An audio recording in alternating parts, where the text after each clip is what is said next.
The plane doors sealed with a soft thud, and the familiar ding signaled that Flight 712 from Dallas to New York was ready for departure.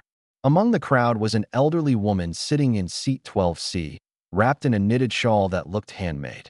Her name was Mrs. Evelyn Jackson, 67 years old, a retired librarian who had spent the last 5 years fighting breast cancer. Today's flight wasn't a vacation. It was a trip to meet her daughter before starting what might be her last round of treatment. As Evelyn placed a small bottle of water in the seat pocket, she unfolded a handwritten note from her daughter. At the bottom was a reminder. "Mom, don't forget to ask for the special meal." I called the airline and confirmed it. She had indeed requested a soft, no sugar, low sodium meal, a necessity due to the brutal side effects of chemotherapy, which left her unable to chew or digest rich food. Evelyn wasn't one to complain. She was quiet, polite, and always tried not to be a burden. The plane climbed into the sky, turbulence-free. Around her, passengers scrolled through phones, typed on laptops, or dozed off. When the flight attendants began rolling the food carts down the aisles, Evelyn sat up gently, smiling as the cart approached. The young flight attendant, Lauren, was in her early 20s, with platinum blonde hair pulled into a tight bun and an impatient glint in her eyes. She had only recently joined Sky Vista Airlines and had developed a reputation among her crew for sticking to the rules, often at the cost of compassion. Evelyn raised a hand with a soft voice. "Excuse me, I requested a special medical meal. Do you have it with you?" Lauren glanced at her clipboard, flicked a page, then shrugged. "Nope, nothing here says that." Evelyn blinked, taken aback. "My daughter said she called ahead. It's very important. I have cancer. I can't eat solid or sugary food." Lauren scoffed, barely concealing her eye roll. "We're not a hospital. If you needed something special, you should have brought your own food." The words struck Evelyn like a slap. She wasn't angry, just humiliated. People turned to look. A man a few rows up stopped watching his movie. A couple across the aisle frowned. Evelyn whispered, "Please. I haven't eaten since morning. I get very weak if I don't eat something soft." Lauren folded her arms. "I can't make something appear out of thin air. Either take what we have or don't eat." With that, she rolled the cart past Evelyn, who sat frozen, her lips trembling slightly. Her hands clutched the edge of her seat to keep from crying. But someone noticed. From seat 3A in business class, Richard Miller, a well-dressed man in his 50s with silver-streaked hair and a calm demeanor, had seen and heard everything. He was traveling incognito, wearing no badge or pin, but he was none other than Executive Vice President of Sky Vista Airlines. And what he witnessed just now set off silent alarms that he pressed the call button. Richard Miller didn't usually intervene. In fact, he preferred to fly unnoticed, especially on domestic routes. But today, what he witnessed hit too close to home. His own wife had battled cancer for 2 years. He knew the exhaustion, the fragility, the small but critical routines, like having the right food at the right time. And he also knew that no airline protocol ever justified cruelty. When the senior flight attendant arrived in response to his call button, Richard leaned in and spoke in a calm, low voice. "I'd like to speak to the captain. Privately. Right now? Tell him Richard Miller is on board." The attendant blinked, clearly startled. Then her expression changed to something between fear and urgency. "Yes, sir. Right away." Lauren, meanwhile, continued down the aisle, serving others with mechanical detachment. She seemed unaware that something had shifted in the atmosphere. At the front of the aircraft, Captain Daniels, a seasoned pilot with 22 years in the cockpit, was alerted through the intercom in the flight deck. His co-pilot turned to him, eyebrows raised. "Did she just say Richard Miller's on board?" "The EVP." The captain nodded slowly, stood up, and exited the cockpit. Richard met him in the galley, and after a brief, quiet conversation, the captain's expression grew serious. He nodded once, then returned to the flight deck. Within moments, a quiet ripple moved through the cabin. The senior attendant returned, and this time she approached Lauren directly. "Lauren, I need you to hand over your card and follow me to the galley." Lauren rolled her eyes. "What now? I'm in the middle of meal service." "This is not a request." Lauren reluctantly obeyed. As she entered the front galley, her eyes met Richard's. At first, she didn't recognize him. Then her face paled. "Mr. Miller?" Richard remained composed. "You remember the woman in 12C, don't you?" The one you refused to serve. Lauren fumbled. I didn't refuse. I just followed the manifest. There was no special meal listed. He interrupted gently but firmly. Even if that were true, you spoke to her with cruelty. You dismissed her illness. You humiliated her in front of others. That's not how we treat people. I was following protocol. No, you weren't. You were following ego. For a moment, silence. Then Richard turned to the lead attendant. She is to be relieved of all duties immediately. When we land, security will escort her off. She's suspended pending investigation. Lauren looked as if she'd just been doused with ice water. Wait, I didn't know you were on board. I would have handled it differently.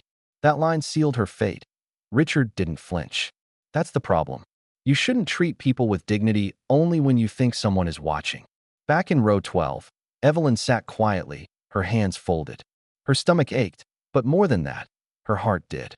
Then the same lead attendant appeared beside her, holding a small tray. We sincerely apologize for the earlier incident, ma'am. We've brought you a soft meal from the first-class galley. It's low sodium, sugar-free, and warm.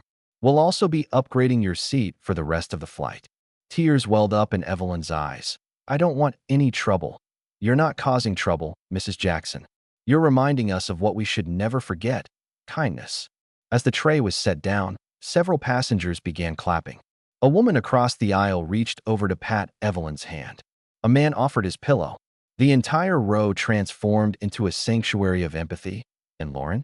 She stood alone in the galley, staring into the nothingness of her own making.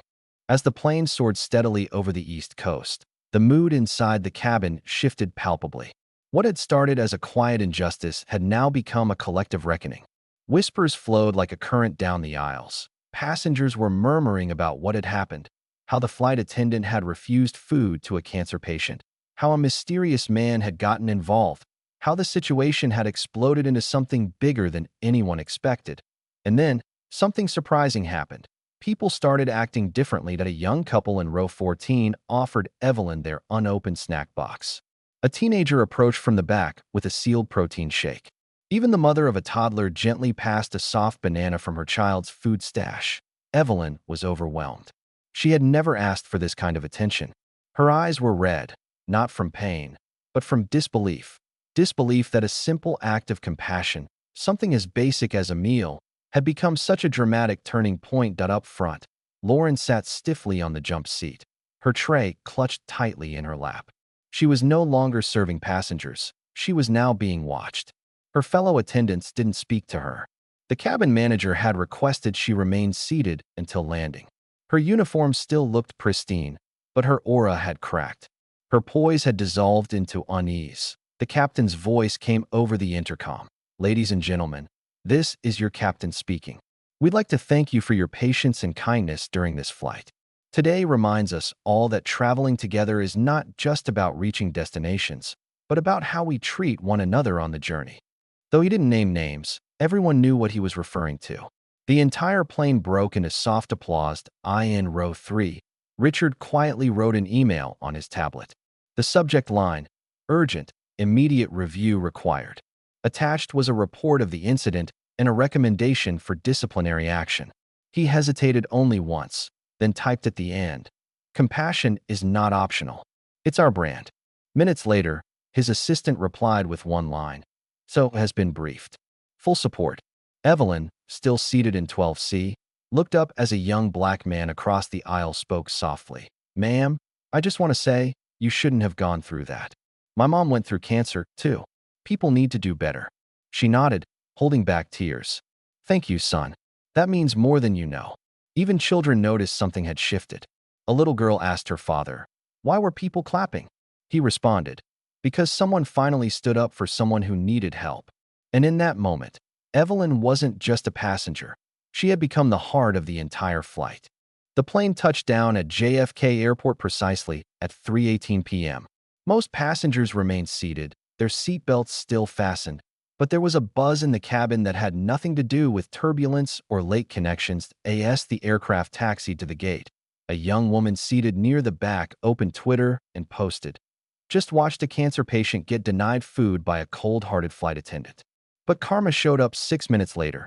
Executive VP of the airline was on board. She got benched. Humanity wins. Hashtag SkyVista Flight 712" within 30 minutes. The tweet hit 3,000 retweets. By the time Evelyn stepped off the plane with the help of a friendly gate agent, her story had already become the top trending topic in the US under the hashtag #ServeWithCompassion. Inside the terminal, a representative from SkyVista Airlines waited with a wheelchair and a heartfelt apology. "Mrs. Jackson, we're so sorry for what happened. You should have never experienced that. The CEO would like to speak with you personally." Evelyn was stunned. "I don't want trouble. I just wanted something to eat." The representative smiled gently. "And that's the point. You shouldn't have had to ask twice." Meanwhile, Lauren was being escorted by 2 HR officers through a side gate at the terminal. Her badge had been taken. Her supervisor had already emailed her a notice of immediate suspension pending investigation. Lauren didn't say a word as she walked. She didn't argue, didn't cry. She simply stared ahead, numbed. At SkyVista's corporate office, an emergency boardroom meeting had already been convened. CEO Anita Caldwell, a black woman who had climbed from flight attendant to the C-suite, looked over the reports with a clenched jaw. "How did this happen on one of our planes? Where was our training? Our heart?" Richard Miller, seated across from her, remained calm. "It's not a systems failure. It's a character failure. One we won't tolerate." The room fell silent. Anita tapped her pen on the table, then stood, full public apology. "Reach out to Mrs. Jackson immediately and revise the entire in-flight compassion training program. I want every employee to remember, dignity isn't optional." By evening, a press release had gone live. SkyVista deeply apologizes to Mrs. Evelyn Jackson. Her experience does not reflect our values. Immediate steps are being taken to ensure this never happens again. News outlets picked up the story. CNN, NBC, even Good Morning America reached out for interviews. But Evelyn didn't want the spotlight. She stayed with her daughter that night, resting, eating soup in peace, and reading the thousands of messages of support pouring into her inbox. One message stood out that it was from a 13-year-old girl who had seen the story online. "Dear Mrs. Jackson, my mom has cancer too. Thank you for being brave. I hope the world learns to be nicer because of you." Evelyn wiped her eyes and whispered, "I didn't think anyone would care, but the world had been watching." 2 days later, a special event took place at SkyVista Airlines headquarters in Manhattan. The press was invited, but the cameras were discreet. It wasn't meant to be a spectacle. It was meant to be a message. Mrs. Evelyn Jackson had been personally invited by the CEO, Anita Caldwell, not to be honored as a victim, but as a voice, a reminder, a teacher. Inside the elegant boardroom, with views of the city skyline behind her, Evelyn stood at the podium in a simple beige cardigan, flanked by her daughter and Richard Miller. Dozens of SkyVista executives, flight crew, and ground staff filled the seats. Evelyn spoke slowly, with dignity and grace. "I didn't expect any of this. I didn't want anyone punished. I only wanted to be seen as a human being." She paused, letting the words hang in the air like a soft warning. "What happened to me wasn't unique. It happens every day to people who are sick, elderly, disabled, or just different.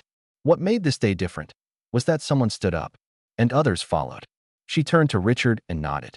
He gave her a quiet smile of respect. "Kindness is free," she said. "But ignoring someone in need? That comes at a cost." The room was silent. Not a phone buzzed. Not a cough. After her speech, the CEO announced several sweeping changes.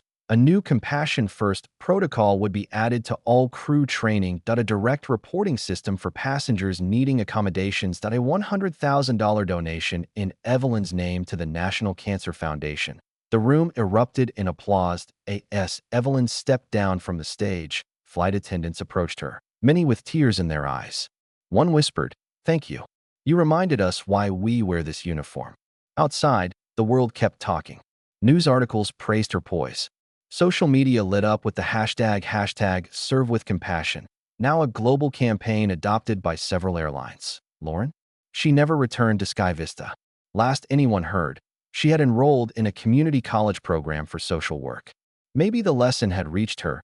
2.as for Evelyn. She went on with her treatment, but with a renewed sense of peace. She had touched lives far beyond seat 12C. She had reminded the world that dignity doesn't come from status or wealth. It comes from how we treat one another when no one is watching, and all of it began with a simple request for a meal.